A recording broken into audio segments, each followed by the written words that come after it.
तो last class की अगर हम लोग बात करेंगे तो लास्ट क्लास में हम लोग पढ़ रहे थे मॉडिफिकेशन ऑफ रूट।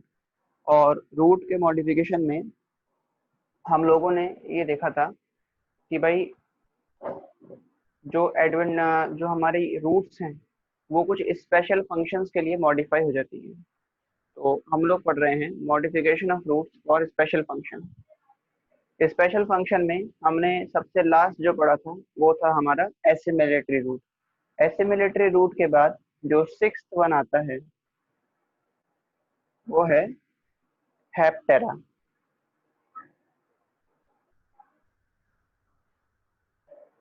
हेप्टेरा, यदि जो हम हेप्टेरा की बात करें तो हेप्टेरा में क्या होता है, ये जो रूट्स हैं ये भी ग्रीन कलर की होती हैं और फोटोसिंथेटिक होती हैं। तो हम ये बोल सकते हैं दीज आर फोटोसिंथेटिक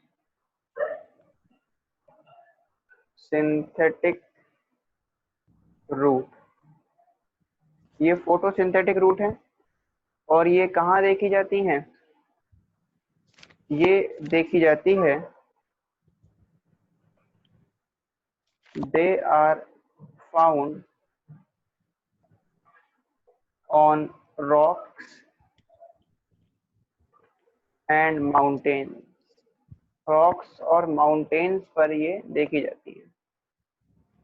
और इनका अगर हम एग्जाम्पल देखेंगे तो इसका एग्जाम्पल है पोडोस्टिमोन।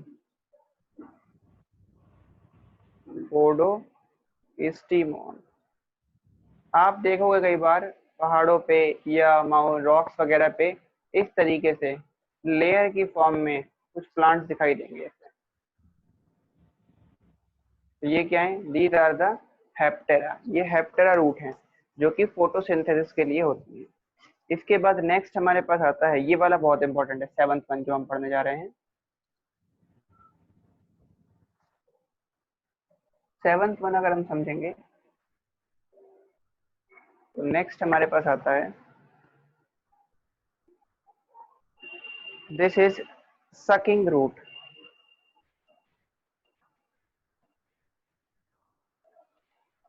सकिंग रूट या इसको हम लोग बोलते हैं होस्टोरिया।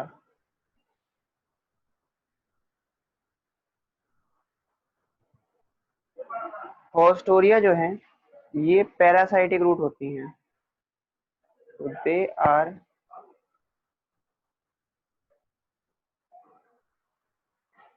Parasitic root. तो ये क्या करती हैं, they take nutrition from host plant. ये होस्ट प्लांट से न्यूट्रिशन लेगा। इसका अगर आप एग्जाम्पल देखेंगे तो इसका एग्जाम्पल है कस्क्यूटा रिफ्लेक्सा। कस्क्यूटा रिफ्लेक्सा जिसे हम बोलते हैं अमर बेल। ये क्या करता है देखो, जैसे ये हो गया आपका ट्रंक हो गया, ये इसमें जैसे ब्रांच निकल जाएंगी।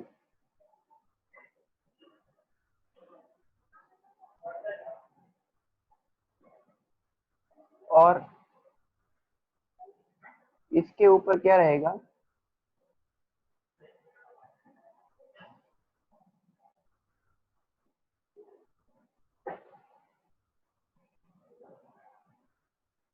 इसका सपोर्ट लेके ये प्लांट ग्रो करेगा, अमर बेल ग्रो करेगी।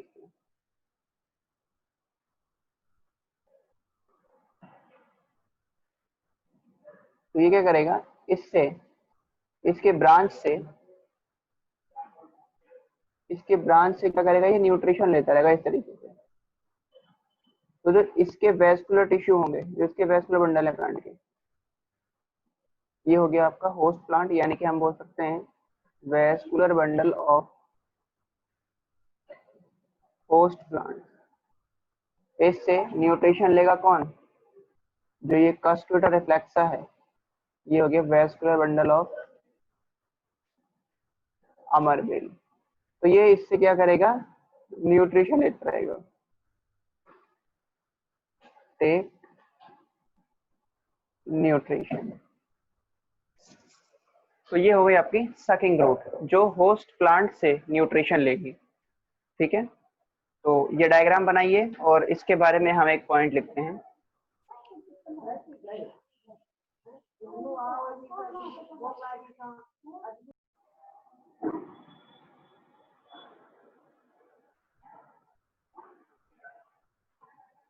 डन, आप सभी ने बना लिया होगा ये?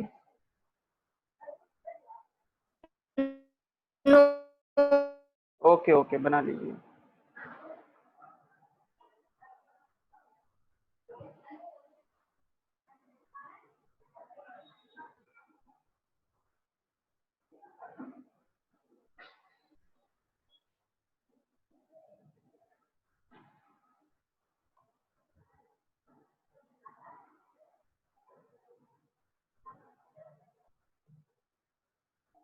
लिखें भाई?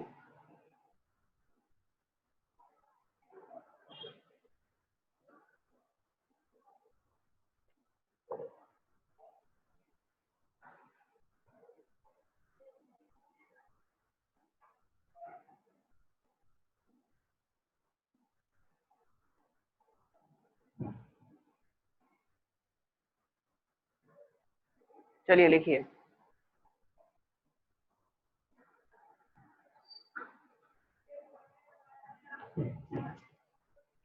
The vascular bundle of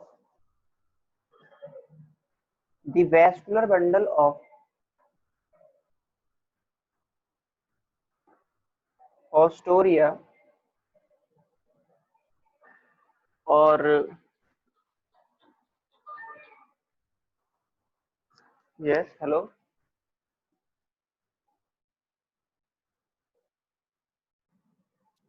the vascular bundle of Astoria take nutrition from the vascular bundle of host plant, from the vascular bundle of host plant।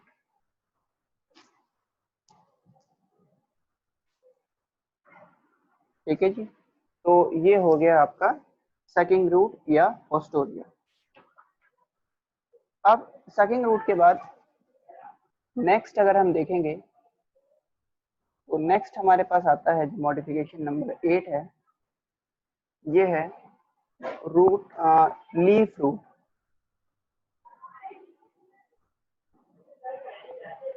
देखिए लीफ रूट जो है ना, आपको नाम से पता चल रहा है, इसमें क्या होगा, जैसे ये प्लांट की लीफ रहेगी,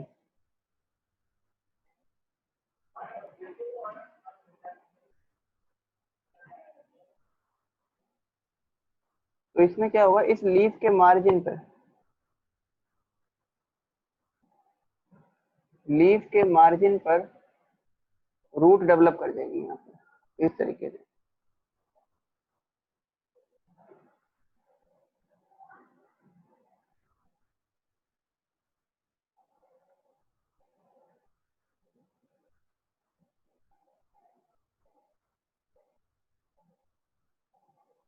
ये हो गई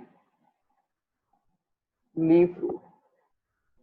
और जब इस लीफ रूट को हम सॉइल में डालेंगे तो इससे एक नया प्लांट डेवलप कर जाएगा। तो ये लीफ रूट जो होती हैं, ये होती है फॉर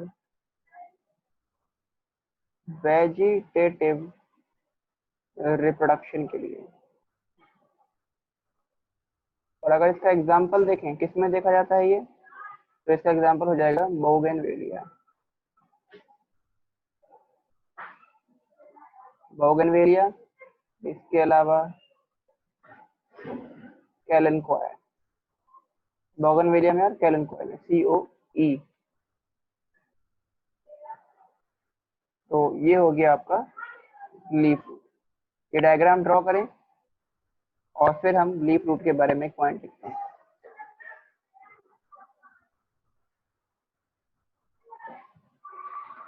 लिखिए लीफ रूट के बारे में। These are the root. These are the root develops on. These are the root develops on. These are the root develops on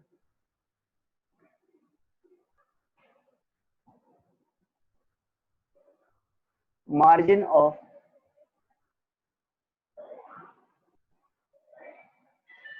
These are the root develops on margin of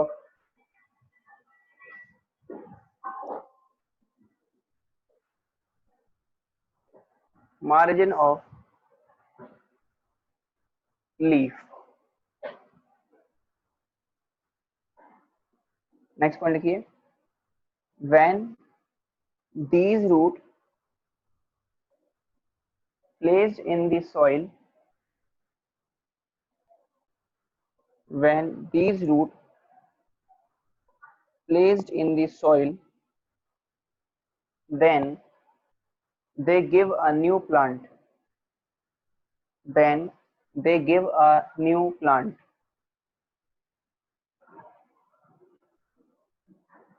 Hence they help in vegetative reproduction.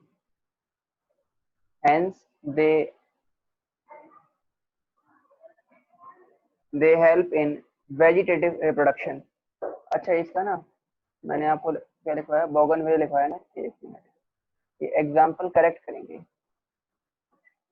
Bougainvillea नहीं, इसको करेंगे bryophyllum है, example correct कर लेंगे, it is bryophyllum. ठीक है, तो ये हो गया आपका लीफ रूट। लीफ रूट के बाद जो नेक्स्ट मॉडिफिकेशन हमारे पास में आता है, मॉडिफिकेशन नंबर 9, वो है रूट स्पाइन्स।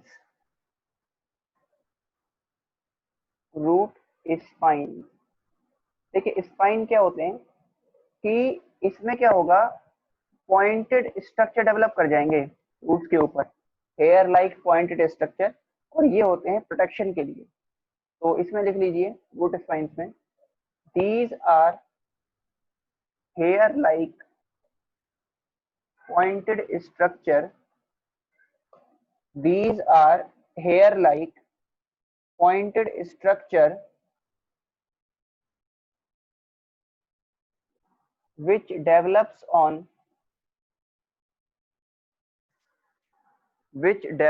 on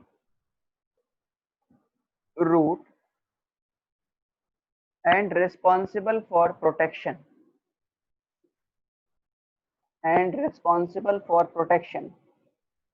और अगर जो इसका एग्जाम्पल देखेंगे तो इसका एग्जाम्पल हमारे पास आएगा एरर टियारा।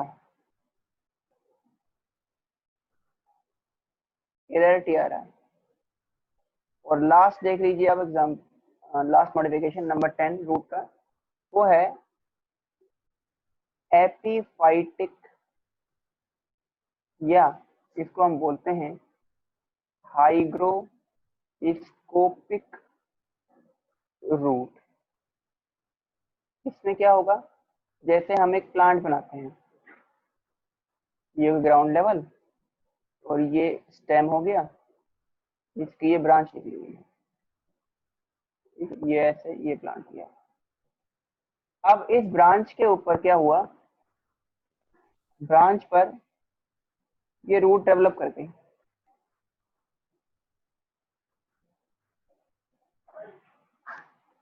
तो ये रूट क्या करेगा, जो मॉइस्चर है एटमॉस्फेयर में, यहाँ जो मॉइस्चर है उस मॉइस्चर को ये एब्जॉर्ब कर लेगा। ठीक है, तो ऐसी रूट कहलाती है एपीफाइटिक या फिर hygroscopic root.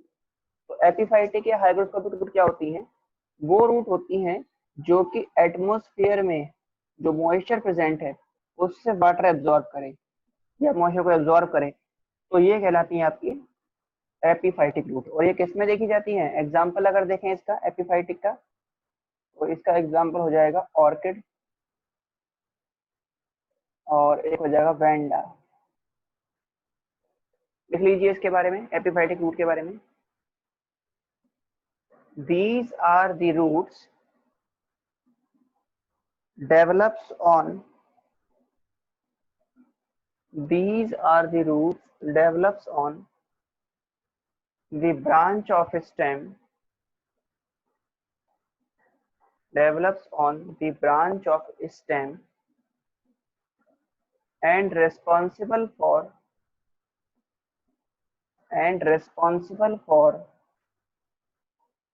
absorption of moisture and responsible for absorption of moisture, absorption of moisture। Example लिख लीजिए, ऑर्किड और वेंडा। तो इसी के साथ हमने रूट पूरी तरह से खत्म कर दिया। हमने रूट के स्ट्रक्चर को, रूट में जो उसका किस तरीके से उसके अंदर जो जोन है वो सब देख लिया, और हमने उसके फंक्शन और उसके जो मॉडिफिकेशन है वो भी कवर कर दिया। अब रूट के बाद नेक्स्ट पार्ट जो हम शुरू करेंगे वो है स्टेम। तो अब हम शुरू करते हैं स्टेम। तो आप सब हेडिंग दीजिए स्टेम। फर्स्ट पार्ट हो गया रूट। सेकंड पार्ट जो है वो है स्टेम। स्टेम के अंदर सबसे खास बात और सबसे इम्पोर्टेंट बात जो है वो ये है कि स्टेम असेंडिंग पार्ट है एम्ब्रियोनल एक्सिस का, और ये प्लीम्यूल से डेवलप करता है। तो हम ये बोल सकते हैं कि इट इज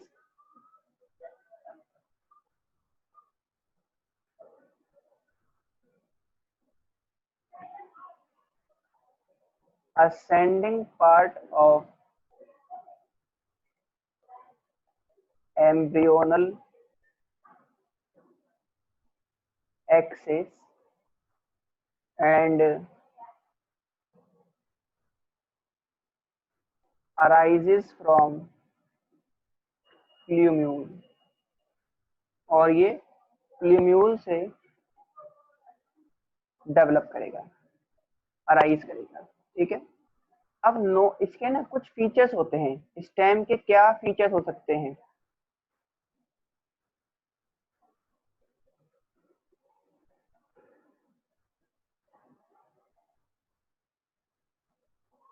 कैरेक्टरिस्टिक्स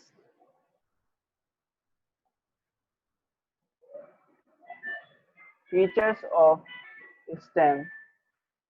एक स्टेम के क्या कैरेक्टरिस्टिक फीचर्स हो सकते हैं? तो अगर जो कैरेक्टरिस्टिक फीचर्स देखेंगे स्टेम के, तो सबसे इम्पोर्टेंट फीचर्स ये है कि इसमें नोड और इंटरनोड देखे जाते हैं। They have nodes and internode. इनमें नोड्स और इंटरनोड्स देखे जाते हैं। ठीक है। तो सबसे पहले नोड की बात करते हैं। नोड क्या होता है?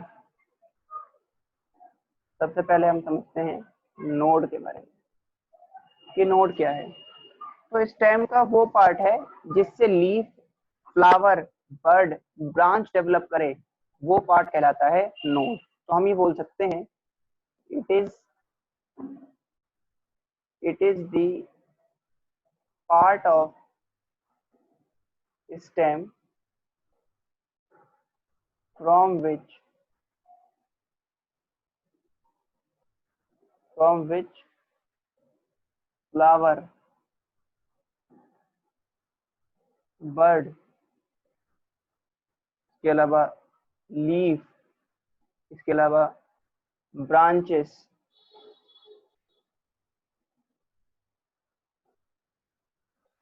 Are arises. नोड से ही ये सारी चीजें डेवलप होती हैं। दूसरा पार्ट है इसका इंटरनोड।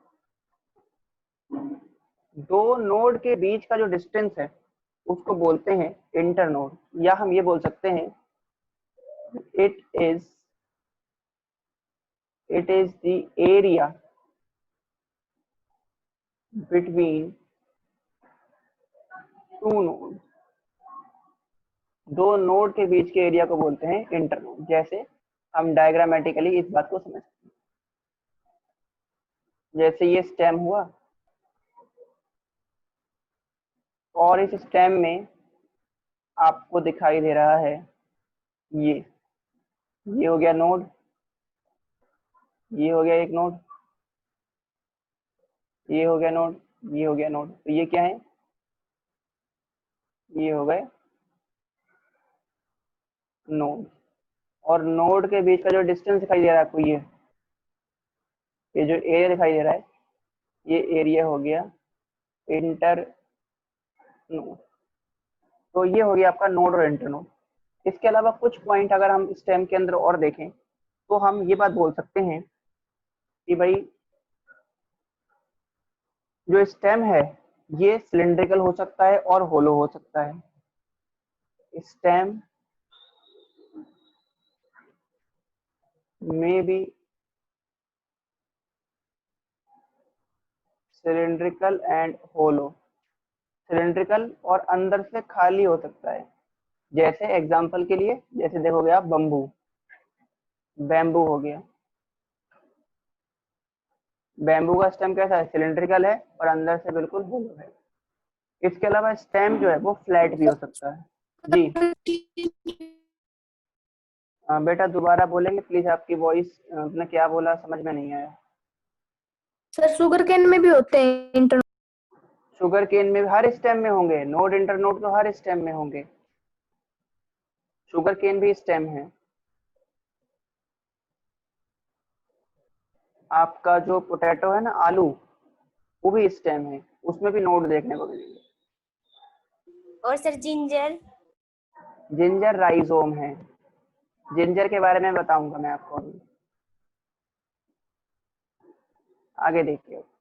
तो इसमें हम ये बात बोल सकते हैं कि स्टेम कैसा हो सकता है, सिलिंड्रिकल या होलो हो सकता है, और स्टेम फ्लैट भी हो सकता है।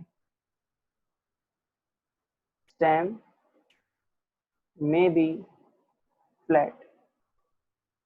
अब फ्लैट का एग्जांपल देखें अगर, तो कैक्टस देख सकते हैं, जिसे हम लोग ओपोनिशिया बोलते हैं, ओपोनिशिया या फिर कैक्टस। इसका स्टेम देखोगे तो आपको कैसा दिखाई देगा, तो ये आपको फ्लैट दिखाई देगा। इसके अलावा जो स्टेम है उसके अंदर ब्रांचेस वगैरह भी देखी जा सकती है, ये हम पहले देख चुके हैं। अच्छा, एक ना आपसे एक डिफरेंस पूछ सकता है कि भाई बताइए स्टेम और शूट में क्या डिफरेंस होता है। तो हम ये बोल सकते हैं कि शूट स्टेम का पार्ट है, ठीक है। यानी कि यदि स्टेम में लीफ, फ्लावर, बड और फ्रूट, इन सबको मिला दें तो इन सब के मिलाने से बनता है शूट। तो मैं इस बात को ना हम ऐसे लिख सकते हैं कि shoot is equal to, shoot क्या है, शूट में रहेगा आपका stem plus leaf plus flower plus buds plus fruits. तो इन सब के मिलने से बनता है शूट। ये बात आपको याद रखनी है कि शूट और स्टेम में क्या डिफरेंस है, ठीक है। तो ये क्लियर हो गया। इसके अलावा यस। इसके अलावा जो हमारा स्टेम है, स्टेम में से ब्रांच डेवलप होती है और वो ब्रांच स्टेम के आउटर पार्ट से या आउटर सरफेस से डेवलप होती है। इसलिए हम ये बोल सकते हैं कि जो ब्रांचेज है स्टेम के अंदर ये एक्सोजेनस होती है। तो हम यहाँ लिख देते हैं the branches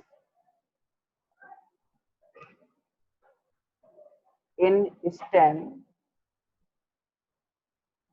the branches in stem arises exogenously, या हम बोल सकते हैं फ्रॉम आउटर सरफेस। जबकि आपने देखा था कि रूट की ब्रांच कैसे अराइज हो रही थी, पेरिसाइकिल से हो रही थी, एंडोजिनसली अराइज हो रही थी।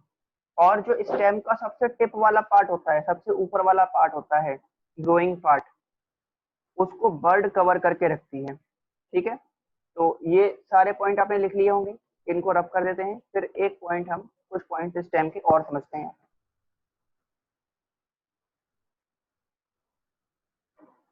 देखिए, तो हम ये कह रहे हैं कि the growing apex, growing apex, apex का मतलब होता है टिप, सबसे ऊपर वाला part of stem is covered by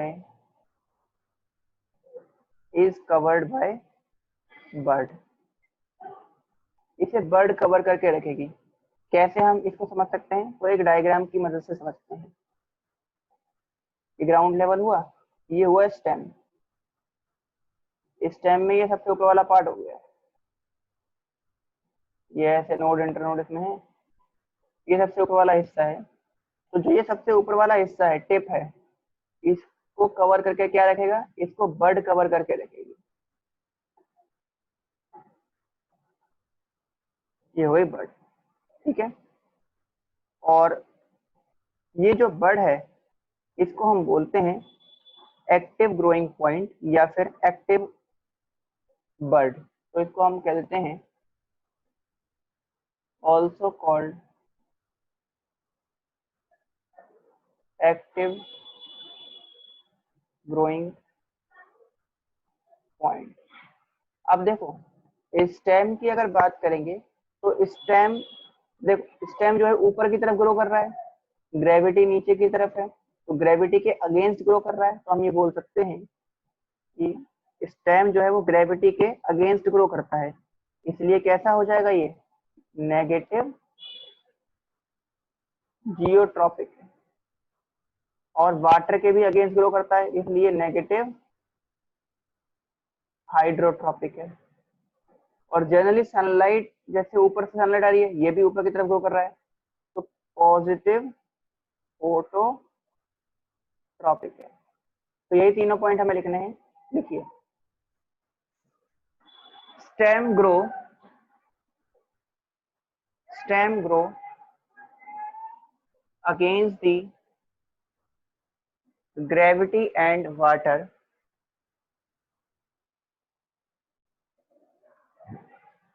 stem grow against the gravity and water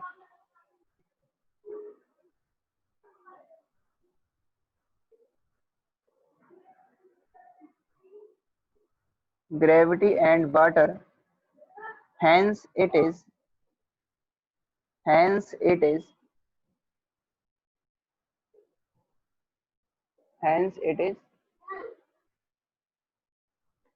negative geotropic and negative hydrotropic, hence it is negative geotropic and negative hydrotropic।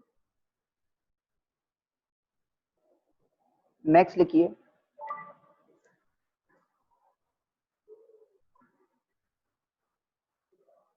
Next लिखिए, stem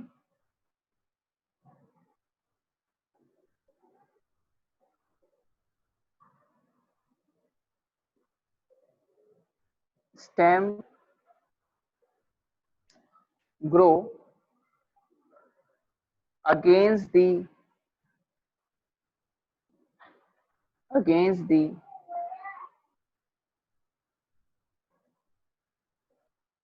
stem grow against नहीं, against नहीं, ऐसे देखो, towards the sunlight, stem grow towards the sunlight, hence it is positively phototropic, hence it is positively phototropic। अच्छा, एक बात बताइए आप लोग, तो ये हमने पॉइंट समझ लिए स्टेम के बारे में। एक पॉइंट आप और लिखें, नेक्स्ट पॉइंट, स्टेम जो है ये इरेक्ट हो सकता है और वीक भी हो सकता है। तो यहाँ पर हम लिख देते हैं स्टेम में बी इरेक्ट। स्टेम इरेक्ट हो सकता है, और इरेक्ट किस में देखा था, एग्जांपल देखेंगे तो टोमेटो में, टोमेटोज के अंदर, इसके अलावा नीम के अंदर, इसके अलावा बेनियन ट्री में, इनके अंदर जो स्टेम है वो इरेक्ट होगा और कैसा होगा, स्ट्रॉन्ग भी रहेगा, जैसे बेनियन ट्री का स्टेम हो गया। और स्टेम जो है वो वीक भी हो सकता है, स्टेम में बी वीक, स्टेम वीक हो सकता है। जैसे वीक स्टेम किसका हो सकता है, एग्जांपल अगर देखें तो कुकुरबिट्स का हो सकता है।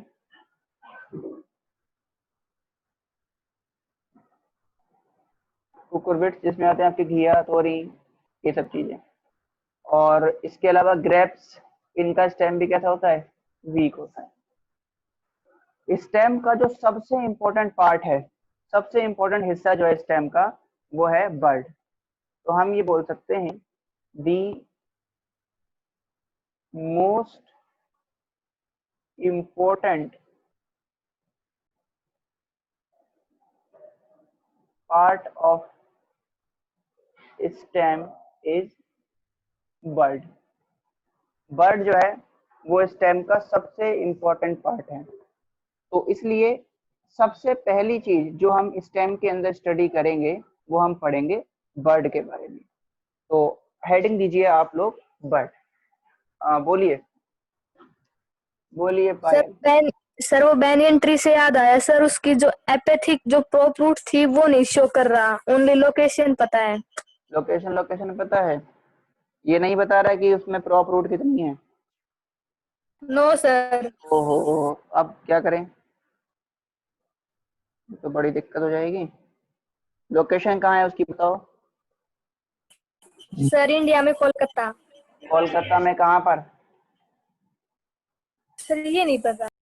यही तो पता करना था हमें। दी सर ग्रेट शो ही नहीं बेनियन, किया। किसने शो नहीं करा, नेट पे गूगल नहीं ने। मिला, गूगल तो दिखाएगा ही नहीं, गूगल को पता ही नहीं ये बात, बड़ी दिक्कत हो जाएगी ये तो। सर आचार्य जगदीश हाँ, आचार्य national. Jagdish Chandra Bose national park के अंदर है ये। Yes sir. हाँ, शाबाश। आचार्य जगदीश चंद्र बोस नेशनल पार्क के अंदर है आपका द ग्रेट बेनियन ट्री। शाबाश। और इसी तरह ये भी आप पता करेंगे अब कि इसके अंदर नंबर ऑफ क्रॉप रूट कितनी है, पता चल जाएगा, बहुत सिंपल है। और जो नहीं पता चलता है तो नेक्स्ट क्लास में मैं इस राज का खुलासा कर दूंगा कि उसमें कितनी बेनियन ट्री है, उसका एरिया कितना है, ठीक है। और एक ना उसमें लीफ भी है वहां पर नेशनल पार्क में आपको मिलेगी, जिसके ऊपर 7 से 8 लोग बैठ सकते हैं, इतना साइज है उस लीफ का। चलिए खैर, ये बात तो हम लोग पढ़ लेंगे। बेनियन ट्री के बारे में इसलिए पढ़ रहे हैं क्योंकि ये क्वेश्चन पूछा जा सकता है, द ग्रेट बेनियन ट्री। तो अब आप लोगों ने सर्च किया है, देखा है, तो आप लोगों को याद रहेगा। तो नेक्स्ट क्लास में मैं आपको आंसर कर दूंगा इसका। एक दिन और है, आप लोग ट्राई करें इसको, देखें, हो सकता है आप में से किसी को आंसर मिल जाए। चलिए, तो ये हमने समझ लिया। अब हम लोग पढ़ते हैं बर्ड के बारे में, थोड़ा सा बर्ड को डिस्कस कर लेते हैं।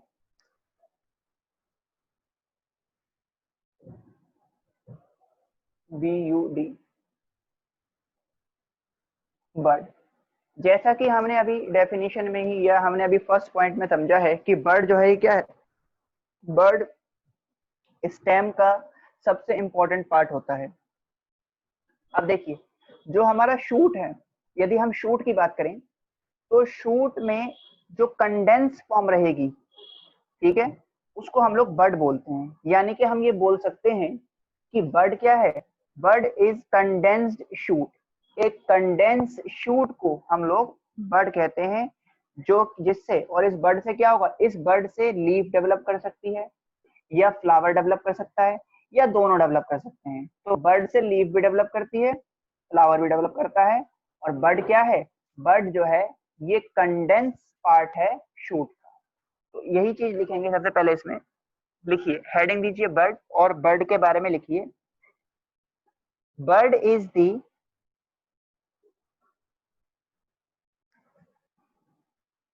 condensed shoot. Bird is the condensed shoot which gives rise to leaf and flower. Leaf and flower, इनमें से लीफ और फ्लावर डेवलप होता है। अच्छा एक बात और देखिए कि फ्लावर के अंदर ना वो देखे जाते हैं आपके रिप्रोडक्टिव पार्ट, और फ्लावर के रिप्रोडक्टिव पार्ट क्या होते हैं, एंड्रोसियम हो गया, गाइनोसियम हो गया। इन रिप्रोडक्टिव पार्ट को प्रोटेक्ट करने का काम भी करता है बर्ड। तो लिख लीजिए, इन flower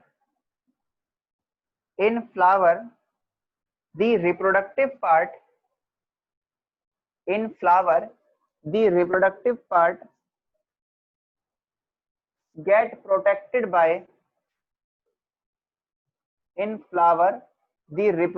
part get protected by bird।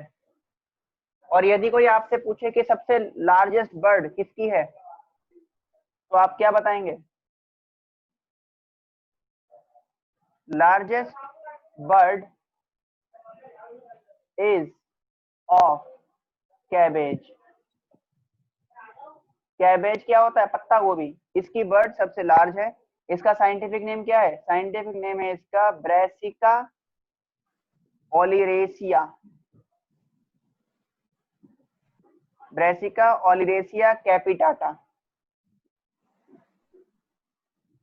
Full काम डेली करना है। ये हो गया जीनस, ये हो गया स्पीशीज का नाम, और ये हो गया वैरायटी का नाम। जीनस, स्पीशीज और वैरायटी, ब्रासिका ओलिरेसिया कैपिटाटा। ठीक है, तो ये हो गया आपका लार्जेस्ट बर्ड। तो यहाँ तक हमने कर लिया। नेक्स्ट क्लास में हम लोग देखेंगे classification of bud and some modification of bud. Bud का कुछ क्लासिफिकेशन देख लेंगे और थोड़ा सा बर्ड का मॉडिफिकेशन देख के खत्म करेंगे। तो यहाँ तक करके रखिए आप लोग अच्छे से, बाकी कंटिन्यू करते हैं हम लोग नेक्स्ट क्लास के अंदर। Thank you so much.